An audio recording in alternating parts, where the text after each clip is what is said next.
अस्सलामुअलैकुम guys and welcome to this video. Guys आज की इस वीडियो में मैं आप लोगों को यूज़र इनपुट्स के बारे में बताऊंगा। गाइस जब भी आप कंप्यूटर यूज़ करते हैं तो आप हर लम्हा कंप्यूटर को इनपुट दे रहे होते हैं। टाइपिंग के दौरान जब आप कीबोर्ड की कीज़ को प्रेस करते हैं तो आपका की को प्रेस करना भी एक इनपुट है, जिसके मुताबिक फिर कंप्यूटर डिफरेंट कैरेक्टर्स को इंसर्ट करता है। गेम्स इतनी ज़्यादा एडिक्टिव क्यों होती हैं? क्योंकि जब आप गेम खेलते वक्त जॉयस्टिक की डिफरेंट कीज़ को प्रेस करते हैं तो आप अपनी गेम को इनपुट दे रहे होते हैं, जिसके मुताबिक फिर आपकी गेम एक्शन परफॉर्म करती है, जो कि हमें बहुत ज़्यादा मज़ेदार लगता है। जब भी हमने पाइथन में यूज़र इनपुट लेना होता है तो हम इनपुट फंक्शन का इस्तेमाल करते हैं। तो अब चलते हैं कंप्यूटर स्क्रीन पर और देखते हैं कि हम पाइथन में यूज़र इनपुट्स किस तरह ले सकते हैं। So let's get started.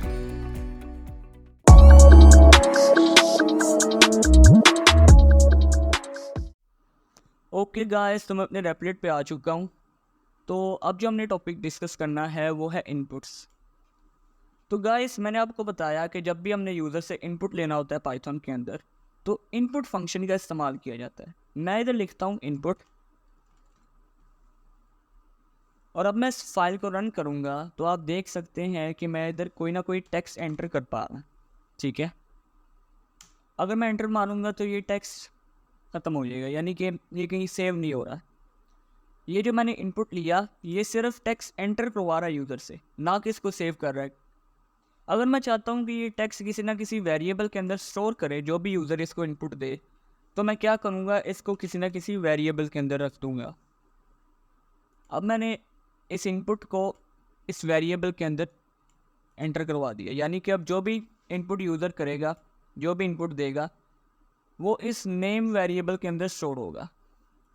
और बाद में मैं इस नेम को प्रिंट भी करवा देता हूँ।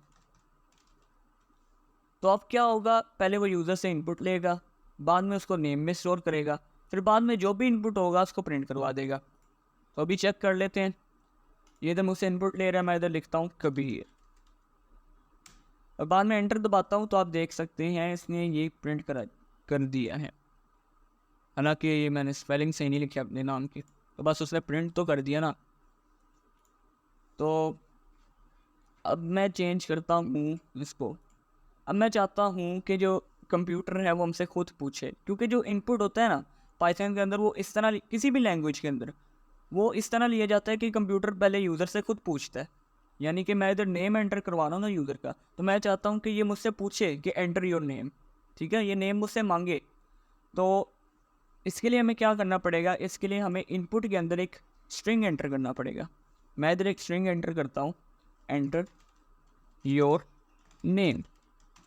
ठीक है, तो मैं इसको रन करूँगा तो ये मुझसे पूछेगा एंटर योर नेम। ये देख सकते हैं आप, इधर मैं अपना नाम एंटर करूँगा। तो अब ये थोड़ा इंटरेक्टिव लग रहा है कि कंप्यूटर ने मुझसे पूछा अपना नाम एंटर करो, मैं अपना नाम एंटर किया, बाद में उससे मेरे नाम को प्रिंट करवा दिया। तो ये हमने एक सिंपल सा प्रोग्राम बनाया है। अब मैं चाहता हूँ कि हम अपना नाम एंटर ना करें बल्कि यूज़र हमसे नंबर मांगे कोई भी। तो मैं क्या करूँगा, मैं वेरिएबल को नंबर में चेंज कर देता हूँ, इसको भी नंबर में चेंज कर देता हूँ, और इधर मैं लिख देता हूँ एंटर एनी नंबर। इधर जो भी आप लिखेंगे ना स्ट्रिंग के अंदर वो एग्जैक्टली प्रिंट हो जाएगा, वैसे का वैसा ही। ठीक है, तो अब इसको मैं रन करता हूँ तो अब वो पूछ रहा है एंटर एनी नंबर। इधर मैं लिखता हूँ 10। अब इसको एंटर मारता हूँ तो उससे 10 को प्रिंट कर दिया। मगर ये जो प्रिंट कर रहा है ये क्या इंटीजर है या फिर स्ट्रिंग है, अभी चेक कर लेते हैं। तो इसके लिए हमें क्या करना पड़ेगा, हमें इसकी टाइप का पता लगाना पड़ेगा कि ये जो भी प्रिंट कर रहा है इसकी डाटा टाइप इंटीजर है या स्ट्रिंग है। तो इसमें हम क्या करते हैं, टाइप फंक्शन का इस्तेमाल करते हैं। टाइप फंक्शन के अंदर किसका मैं डाटा टाइप पता लगाना चाहता हूँ, नंबर वेरिएबल की। तो अब ये सिंपल सा प्रोग्राम है, पहले वो इनपुट लेगा एक नंबर पे स्टोर करवाएगा, बाद में प्रिंट कर देगा उस नंबर वेरिएबल की इसकी टाइप को। अब मैं इसको रन करता हूँ तो मैं इधर कोई भी 50 एंटर कर देता हूँ। अब इसको एंटर मारता हूँ तो ये देखें वो कह रहा है स्ट्रिंग डाटा टाइप, लेकिन हमने तो 50 एंटर किया तो ये तो स्ट्रिंग शो कर रहा है। इसका मतलब कि ये जो इनपुट फंक्शन है ये डिफ़ॉल्ट तौर पर स्ट्रिंग एंटर लेता है। अगर आप कोई नंबर या फ्लोट भी लिख देंगे वो स्ट्रिंग की फॉर्म में एंटर किया जाएगा। तो उसको अगर हम इंट में कन्वर्ट करना चाहते हैं तो मैं क्या करूँगा, मैं ज़ाहिर सी बात है टाइप कास्टिंग कर दूँगा। तो मैं क्या करूँगा, number is equal to int. Int method का इस्तेमाल कर रहा हूँ मैं, और किसको इंटीजर में कन्वर्ट करना चाहता हूँ, नंबर को। नंबर क्या है हमारा, वही वेरिएबल जो कि यूज़र से इनपुट लिया जा रहा है। अब मैं इसको रन करूँगा, इधर कोई भी नंबर एंटर कर देता हूँ, तो अब वो देखें क्या कह रहा है, इंट, यानी कि उसने हमसे स्ट्रिंग एंटर किया, बाद में हमने उसको इंटीजर में कन्वर्ट कर दिया, फिर उसकी टाइप को प्रिंट करवाया। ठीक है, तो बजाय इसके कि मैं इधर एक एक्स्ट्रा लाइन ऐड करूं, मैं एक सिंपल सा भी तरीका हमारे पास, मैं क्या करूंगा, इस पूरे इनपुट फंक्शन को इंट मेथड के अंदर इनक्लोज कर दूंगा। यानी कि ये एक सिंपल सा प्रोग्राम है हमारे पास, इसको मैं बंद कर देता हूँ ताकि कोड की ज़्यादा स्पेस मिल सके। तो हम देखते हैं ये पहले क्या कर रहा है, हमसे इनपुट ले रहा है, एंटर एनी नंबर। ठीक है, हमने नंबर एंटर किया, उसने जो भी नंबर यूज़र ने एंटर किया उसको इंट में कन्वर्ट कर रहा है, उसकी टाइप कास्टिंग कर रहा है।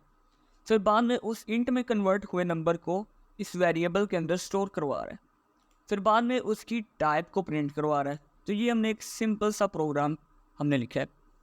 तो अब हम इसको प्रिंट रन करते हैं, तो ये भी सेम आउटपुट देगा। मैं कोई भी नंबर एंटर करता हूँ तो उसको इंट में उसने कन्वर्ट करके उसकी टाइप को प्रिंट करवा दिया।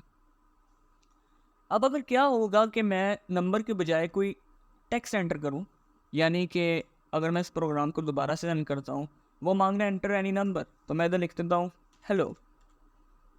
तो अगर मैं इसको एंटर मारूंगा तो वो कहेगा वैल्यू एरर देगा, हमें कह रहा है invalid literal for integer with base 10 hello. यानी कि इस एरर का मतलब वो ये कहना चाह रहा है कि आपने ये जो एंटर किया इनपुट, इसको इंटीजर में कन्वर्ट करना पॉसिबल नहीं, क्योंकि ये एक वर्ड है और हमें सबको पता है कि वर्ड को इंट में नहीं कन्वर्ट किया जा सकता। हाँ, अगर वो एक नंबर हो स्ट्रिंग के अंदर, न्यूमेरिक स्ट्रिंग हो, तब उसको कन्वर्ट कर सकता है जैसे अभी पहले कर रहा था, लेकिन हमने अब एक वर्ड एंटर कर दिया, तो ये हेलो एक वर्ड है, तो इसको तो अब इंट में नहीं ना कन्वर्ट कर सकता, तो इस वजह से उसने वैल्यू एरर दे दिया। ठीक है, तो ये था हमारे पास इनपुट फंक्शन, बहुत सिंपल सा फंक्शन है। अब किसी भी प्रोग्रामिंग के अंदर जब किसी को इनपुट लेना आ जाता है, वो फिर अपने बहुत ज़्यादा प्रोग्राम्स बनाता है। अब आप लोग भी कोशिश करो डिफरेंट प्रोग्राम्स बनाओ, क्योंकि अब आप लोगों को तो इनपुट लेना आ गया यूज़र्स से, तो ये तो बहुत ही इंटरेस्टिंग चीज़ है इनपुट लेना यूज़र से, उसके बाद उस पर मुख्तलिफ ऑपरेशंस परफॉर्म करवाना। ठीक है, तो आप उससे काफ़ी ज़्यादा प्रोग्राम्स डेवलप कर सकते हैं बेसिक से। तो जिस किसी ने अभी तक चैनल को सब्सक्राइब नहीं किया वो फ़ौरन से सब्सक्राइब कर ले। ठीक है, तो मिलते हैं फिर अगली वीडियो पर, और वीडियो को लाइक भी करना मत भूलिएगा। ओके, फिर टेक केयर, अल्लाह हाफिज़।